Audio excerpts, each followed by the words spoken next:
All right, welcome. Another dungeon podcast that we're here, San Luis Obispo Real Estate Market Update with the man himself, Mr. Swayze. How are you? Is this a significant number, this podcast number? I think we're getting close. We're getting close to 100, right, Mr. Kingman? Next week.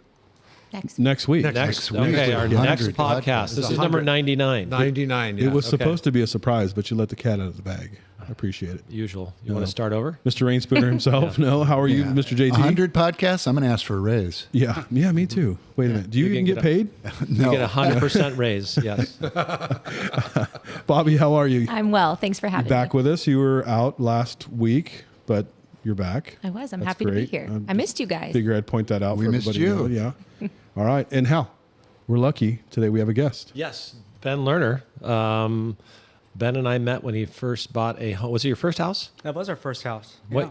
Well, first of all, introduce yourself and where you're from. I'm Ben Lerner. I'm with Certainty Home Lending here in San Luis Obispo. Are you sure? I'm positive. Okay, good. I have certainty. Yeah, okay, good. But you good. said our first house. Like, did you guys buy a house together? No, that's a different story. Okay. No. I was- No. That was in 1990. 95 or 6. I have Okay. to look. Almost 30 years ago. Yeah. Wow. Okay. Yeah. Yeah. And we're lucky. He's been there ever since. We're lucky Ben's going to be with us this week and next week. That's right. Right? On our next podcast. We're glad to have you both Yes. weeks. Yeah, Yeah. everybody wants to know what we want to know because, well, we're going to jump into it. But well, I can't hold this back. So you got interviewed by the Wall Street Journal. You started to tell us about that. So I want to hear about this. What? Yeah. I was. That's why he's here. He's Yeah. famous. Oh, Yeah. They were trying to get a snapshot of buying and selling a home Right. and the process and understanding the lending and what's going on and probably a lot of things we'll talk about either this week or in the future. Okay. Yeah. I like it. All right. And okay. That's We're going to do our market Wall update Street. this Yes. week, right? And Yes. then we're going to really focus in on the lending Yeah. topic next Absolutely. week. Yeah. Right. Yeah.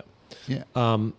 So as we look at the market here for the month of May, starting out, and this is what happened in April, had a big shift this month, right? We had a lot more homes coming on the market, the biggest jump we've seen. I think we added about 100 homes, which is like 40% increase. So that's pretty darn good news for us in the marketplace, right?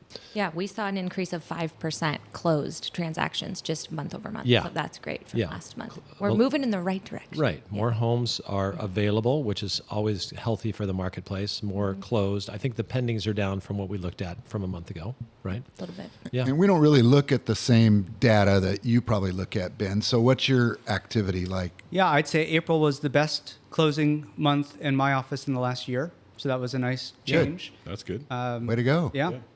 I think activity is still very high on prospects right now. Right. A lot of interest. A lot of interest. Yeah.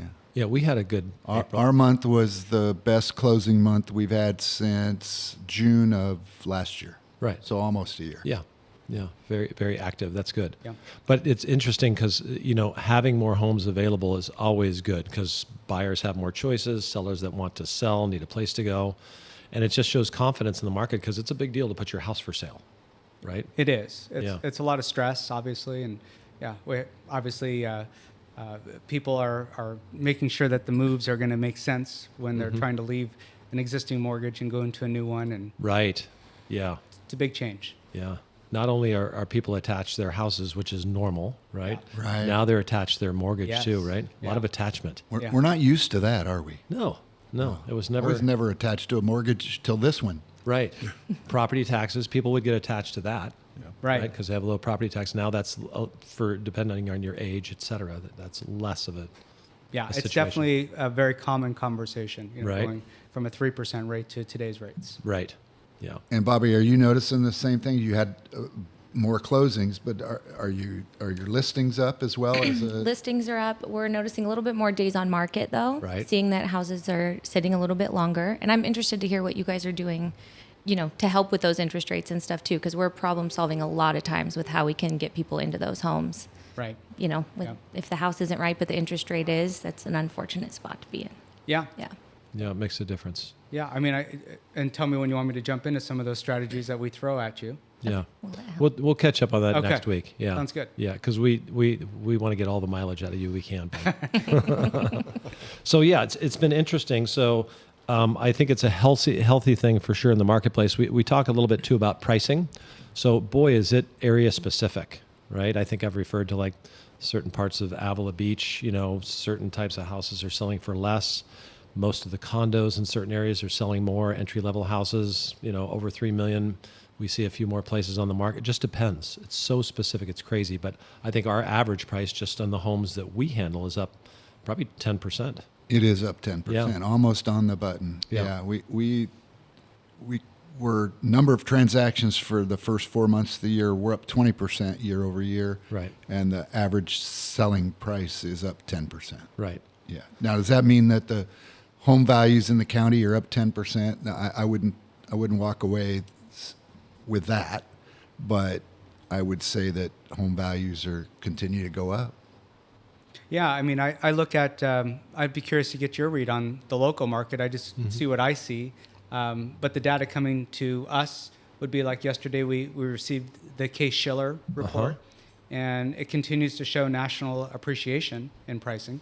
And so it was up, a matter of fact, it was up 4%, but from the lowest it ever got, it's already up over 1.3%. So, because it was a slight dip, but prices are at new highs right now across the country. Do you have any issues? You're talking all-time highs nationwide. Price appreciation is at all-time high. The rate of appreciation or the price of homes, the average price of a home? I'd have to look at how they're reflecting okay. that, but it's the appreciation, so I would assume that would reflect. Yeah, because 4% is not like a record year over year, right? Right. I mean, we've seen 10 and 15 or plus, Correct. I think, right? Yes. So I would guess it's the highest it's ever been because we've had some dipping, like in 2023 or whatever it was. And Right. now it's kind of etched back, and for the most it's part. back above that yeah. dip now. Yeah. How often do you have the appraisal as a hurdle that you have to get over today versus maybe a few years back? I don't have appraisal hurdles very frequently at all. I think I've had maybe one haircut on value in the last 6 months. So it's not a common, so out of every 100 loans, maybe in the last year, maybe there's one that's a problem. And is that different than say 5-10 years ago, or is it about the same?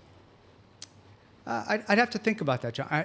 I don't think it's that different. I think generally the appraisers locally, at least, are pretty in tune with the market, Okay. and they know if something's competitive, and they'll work hard to figure out how to bracket that value and to support the value based on the market. I was seeing that a lot more right during COVID when the prices, it felt like overnight. When they shot up too because quickly? people were so competitive, and we were seeing a lot of those appraisal, but it was like for a quick window, and then appraisers caught up. Right. Yeah. Right. And that's usually the case. You've got a little bit of a lag when you've got a really hot market and the appraisers are trying to chase to find comps.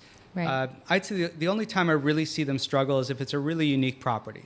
Like I do have a couple of escrows now that are really unique properties. But that's part of having good local appraisers, is that they'll work hard and figure out how to find the comparables, because an appraiser has to find comparable properties, Right. which is why, if you get the old geodesic dome house or something that's selling, good luck finding some comparables to bracket that house. And those are the homes that you can have trouble with on Yeah. appraisals. But that shows that it's more steady. Correct. A steady incline. Yeah. Have you ever done a loan on a geodesic? I do, and that's why that's in my head.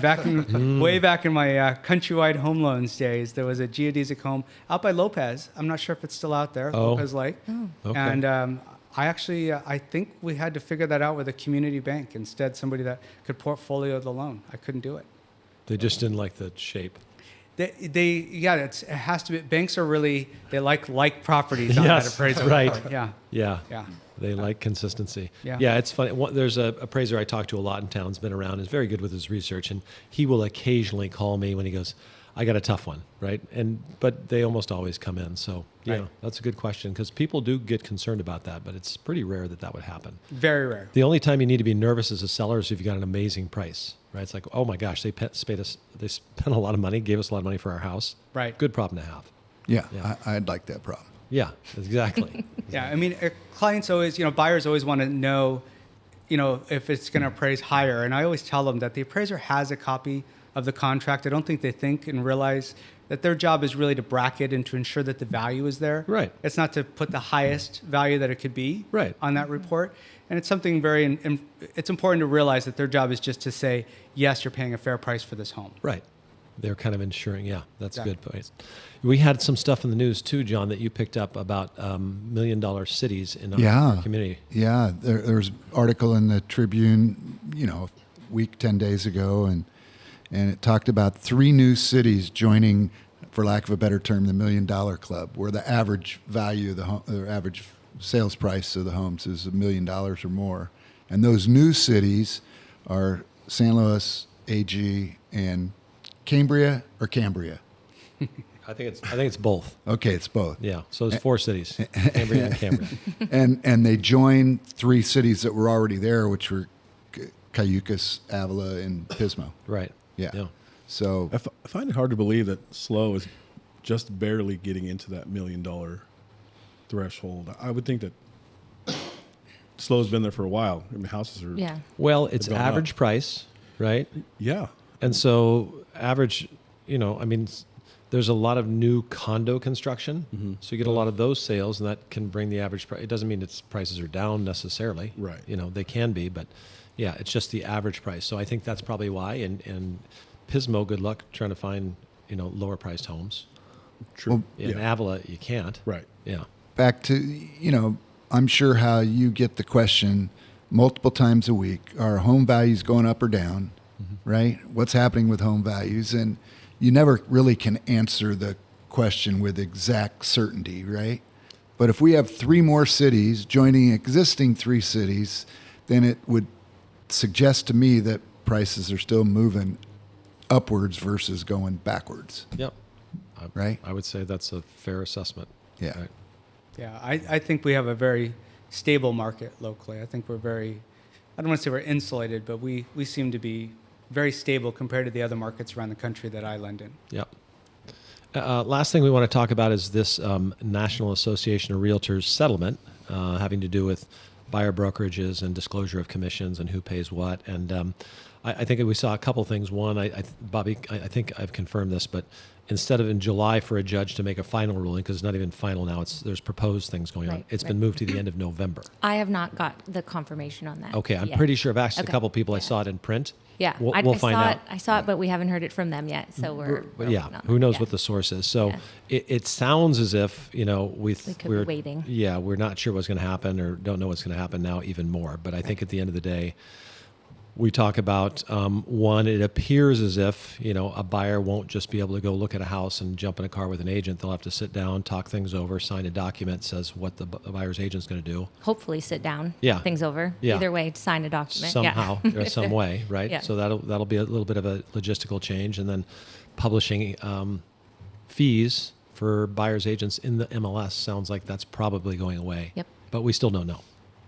Pretty sure. Right. Yeah. So MLS, for those people who aren't professional Thank real estate people, is Multiple listing service. Yeah, it's where we get our information if you belong to it, and mostly it's real estate professionals that belong to that association. so it's the inside dope.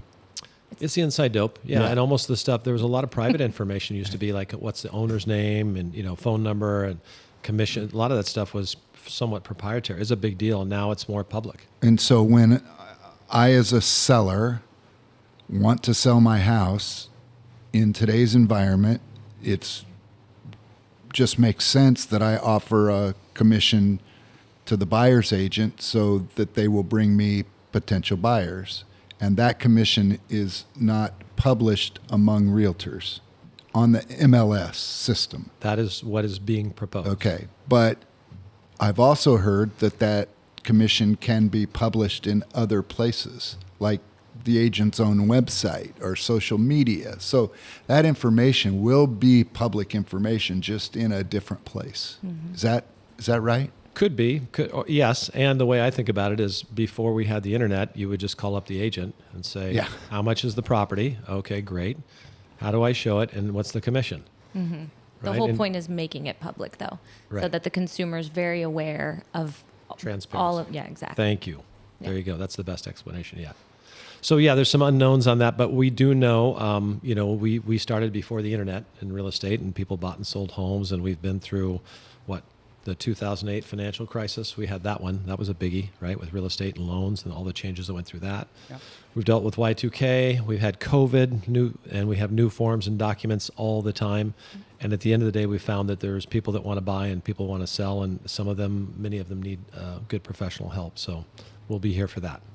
And some of this sort of highlights the importance of having a knowledgeable and experienced agent to guide you if you're a buyer.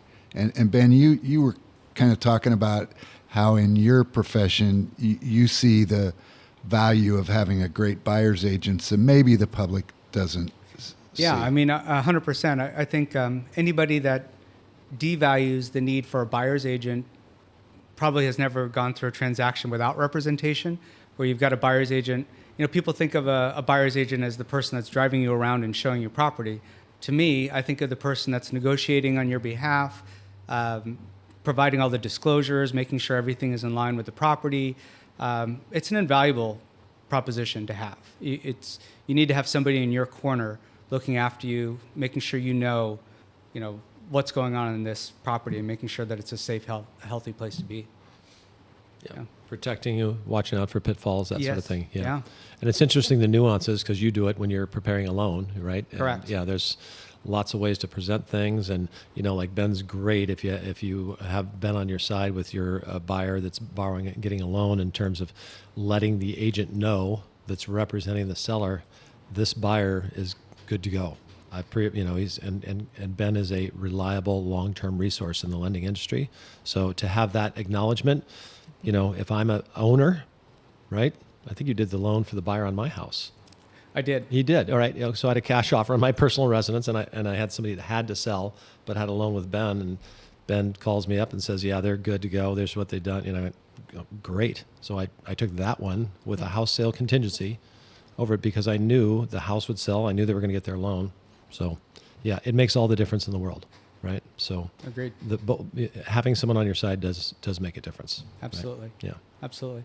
And I would add also, I think as the realtors go through whatever pivot's going to happen, in lending, we went through after the 2008 crash. Right. Of course, lending changed. The NMLS was formed with Dodd-Frank, the Financial Reform Act. And it was a major pivot, 180 degrees in our industry, being licensed and learning how to do all of that. And everybody thought the sky was falling. And in the end, I would say exactly what you just said, John, the professionals in the industry and the people that were in it for the right reasons rose to the top, went through, came out stronger, and it's been that way since. Yeah. So. And Bobbie, you said something about the way we do business in California for the last many years is consistent with all these changes anyway. Right. Yeah, this was really a big deal for some of the states that hadn't already done these things. But the way our contract is written is it's written to protect the consumer, and it has always been negotiable. It's clearly stated in there that it's a negotiable part of the contract. So we're really not as far behind. I think it's just anything big in the news is exciting for people to get worked up about. Yeah. But it's smooth sailing. Yeah. We're good. Been there, done that. Yep. Okay, great. Well, it's exciting. JT, can you tell everybody when is a good time to buy a house? Yesterday And and today. yeah, The best time was yesterday. best time. The second best time's today. There you go. All right. And with that, does anybody have anything else they'd like to give us for the market update for May 2024? Hal? No, I was going to talk about something else, but I'm not going to do that. I'm going to do it. I'm going to save it for next week. Next week. All right. Oh, Teaser. how's that? Make Yeah, sure to excited. tune in. wow. What else is next? I'm going I to don't tune know, in next week. because I will have forgotten by next week. So I What will make are- it up. Our episode, Yeah, our 100th episode. right. Yeah. No. All right. Oh, I'm not making that up. And you know what we're going to talk about next week? Ben, what are we going to talk about next week? Interest rates. All right. Ooh. I'm coming next Yes, week. Yeah. Can't get better than that.